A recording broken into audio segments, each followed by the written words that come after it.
Hi there, Dawn McVeigh here. Today I thought I'd show you how to use your pattern paper scraps to create a really fun background pattern. I think it's safe to say that most paper crafters have a healthy supply of pattern paper scraps in their stash, so using this method of cutting the scraps into strips to create a background pattern is a great way to use up some of those scraps and create something really pretty while you're at it. Okay, so to get started with our background, I've got several pattern paper scraps here that I went ahead and cut down to be 3.5 inches wide. They're various heights on all of these patterns, and we'll talk a little bit more about that in a minute. But the easiest way for me to create a background pattern like this is to start out with a piece of cardstock that's going to serve as the overall anchor, and I'm going to put all of the papers on this cardstock. So I've cut the cardstock to be exactly the size I want to go on the front of my standard A2 size card. So essentially this cardstock is going to go right over the top on the card front, but rather than try and line these strips up on the card front when they're not as wide as the card, it's just easier to put them directly on this strip of cardstock. So I want to talk for just a little bit about how I line up, how I mix these specific patterns. We get a lot of questions about mixing pattern papers and what goes with what and how do you know what looks good with what. So I thought I would show you just a little bit about my thought process when I put patterns like this together. Ultimately, I knew I wanted to use the melon berry, raspberry fizz, and dark chocolate color combo, so I went through my stash and just pulled out some patterns that incorporated those colors. I was careful to consider the scale of each of those patterns as well as how busy they are. This Melonberry Damask pattern is a larger scale pattern, and it's also pretty busy. So for the other Melonberry that I wanted to incorporate, I wanted something not nearly as busy, and I just went with the stripe pattern. For kind of a medium scaled pattern, I went with the Raspberry Fizz polka dots. And then for a busy Raspberry Fizz pattern, I've got this from the Sweet Symphony pattern pack. The nice thing about this one is it's got that dark chocolate color in there too, which totally works with this color combo. And then for the dark chocolate, I went with a bitty dot because it's so much smaller in scale compared to the large and the mediums that we've got here, that it works really well in keeping everything balanced. Overall, when you're going to be mixing a lot of patterns, you don't want them all to be too busy. You want some to be busy and some to be very sort of almost neutral, and you want the different sizes of patterns as well. So those are just a couple things to think about. The next thing I think about when I'm going to create a background like this is what pattern is going to look best next to the next pattern. I kind of don't want to put this together and have it be sort of peach, brown, pink, peach, brown, pink. So I want to mix it up a little bit, and sometimes that just involves playing around a little bit with it before you get everything just the way you want it. So I'm going to put the brown bitty dot next to this damask, and then I'm going to add the sheet music pattern here, because this is, again, these are both busy, but by putting a really neutral, non-busy, small scale pattern in between the two, it gives some definition between these two patterns. You can see that if you just put this one right next to the damask, they sort of almost start to blend together a little bit, but when you put this one in between, look how it allows both of those patterns to really sort of pop. So that's what we're going for. After that one, I think I will add some stripes. But even when I'm going to use a stripe like this, you can see, I don't know how well you can tell, There's a dark stripe and a light stripe. If I put this pattern right up against the dark stripe, it sort of blends in, but see how much more the pink is allowed to sort of pop when I put it right up against the lighter stripe.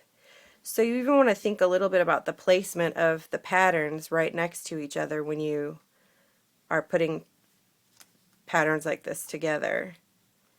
It may be a totally subtle, tiny little detail, but it makes a big difference when you're trying to create a cohesive look overall. You want each pattern to be able to stand out without it becoming like one just overall blur of a background. You know what I mean? So I think I'm going to put the dots here and finish off with a little bit of dot up top. The other thing that I do when I'm creating a background like this is I consider the width of each strip of paper. There are certainly times when you might want to do a pattern where all of the strips are the same width, but in this case, because I'm going for such a mixy-matchy look, I also want to pay attention to how wide each strip is. This one's really wide, then I'm going to have a really narrow, then I'm going to have one that's kind of a medium width. This one's going to be small but not as narrow as the chocolate. You want to really vary those all the way up your card to give it a nice variety. You don't want to have you just don't want to have any that are the exact same width. You want to vary it. So let's start adhering some of these together, and you'll see what I mean here. I don't need very much of the chocolate to show. One thing I also do is I'm going to make sure and line everything up on the left side here. So if there's any overhang, I'll just trim it all off on one side. I did cut these all to be 3.5 inches, but you can see right there those two are slightly different. So if I make sure and line them up on one side, then I can trim it off easily on the other side.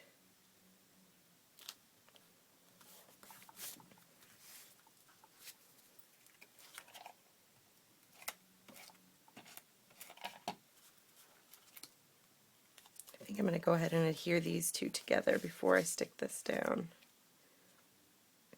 And like I said, I want this to be wider than the peach. The melonberry needs to be wider than the dark chocolate, but I also want I want to butt the pink up against the lighter stripe. So we'll put it right there. Oops. Now with these, I want that pink to be a little bit wider again, and we'll go smaller on the dark chocolate.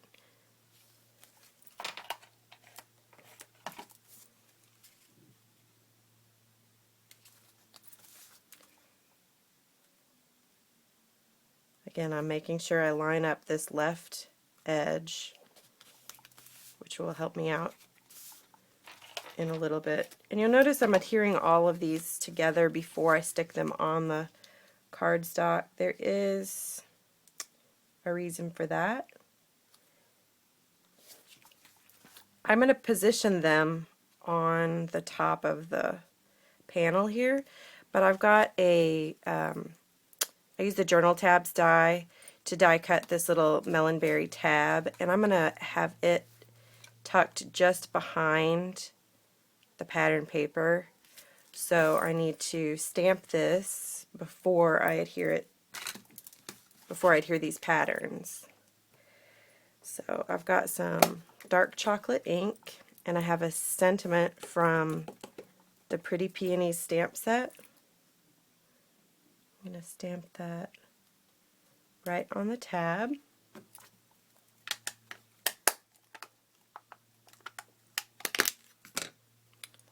And we'll put some adhesive on the back. I'm going to put it right off to the right side here. I'll adhere that part and then fold the tab down. This is a really fun way to add an interesting sentiment placement to your card. You can add a little tab and put the sentiment on it. So now we're ready to adhere the whole shoot and match, as they say, to the cardstock. Again, lining up on the left side. So when I turn it over, I can see there's just a smidge of overhang on the right. We'll just trim that off. Oops. Okay. So now we've got our patterned background. Now, something you could do is go back in and add some stitching over any and all of those layers. I think for today, I like the look of this without the stitching, but you could certainly put a cute little zigzag over or a straight line on some of those with your sewing machine. So there's lots of different things you can do to make that background pattern interesting. The other thing you can do is these patterns, of course today we're using scraps of pattern paper, but you could easily mix in some stamped patterns. They don't all have to be pre-printed papers. So I'm going to add some foam adhesive to the back of my panel here. It's kind of a big panel, so in order to make sure that it doesn't sort of get deflated at any point during the course of this little card's life, I'm going to put plenty of foam adhesive on the back so that it stands up really well.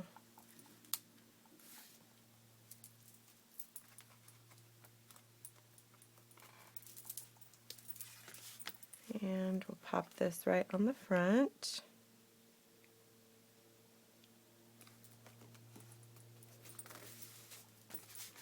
And now for the focal point. I've got some more scraps here. This is just rustic cream cardstock. I'm going to stamp the leaves first from Pretty Peony. And I'm stamping the leaves in dark chocolate ink. Now you might think that's kind of a funny choice for a leaf color, but the fact is I don't really want to add green leaves to my card. I've worked really hard to keep the whole color scheme cohesive, and if I were to throw in some green leaves right there, that might work in some instances, but for the look that I'm going here, it's much easier and it'll be a much more cohesive look if I just use dark chocolate for the leaves. And I've got some raspberry fizz ink, and this is the large solid flower, also from Pretty Peonies.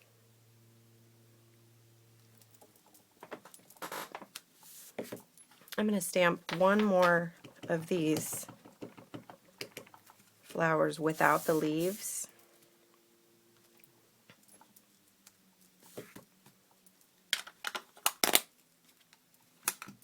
And now I'm just going to cut these flowers out. Okay, so now I've got my flowers cut out, and all that's left to do is adhere them to the front of my card. Now, when I was trimming these, I left a white, well, the cream colored border around the edge rather than trimming right flush with the stamped image. And the reason for that is when I put these flowers on the card, oops, because there's so much going on the patterns behind them, I didn't want the flowers to get sort of lost in the shuffle of the busyness behind them. So by leaving that little bit of a white border around the stamped image, it allows the flowers to sort of pop from the background, because see, there's no white, there's no rustic cream in the background, so that just helps them to sort of be able to shine a little bit on their own rather than get lost. So we'll just peel the foam adhesive backings off, and we'll adhere these.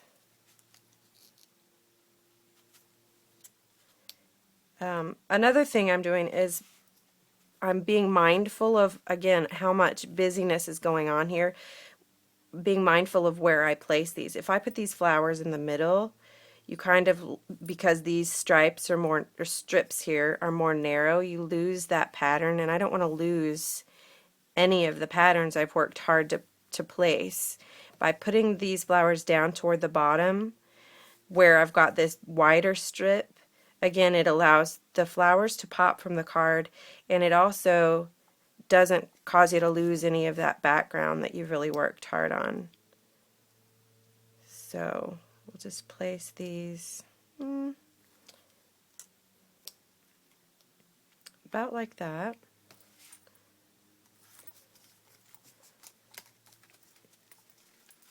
And there you have it. A pattern paper background using pattern paper scraps. I hope today's video has inspired you to pull out some scraps from your stash. If you'd like to play along with today's challenge, use at least 5 pattern paper strips to create a background on your project, and then head over to Nicole Hetty's blog to share the link to your project. We'd love to see what you come up with. Thanks so much for watching. This has been Dawn McVeigh with Make It Monday. Have a great day.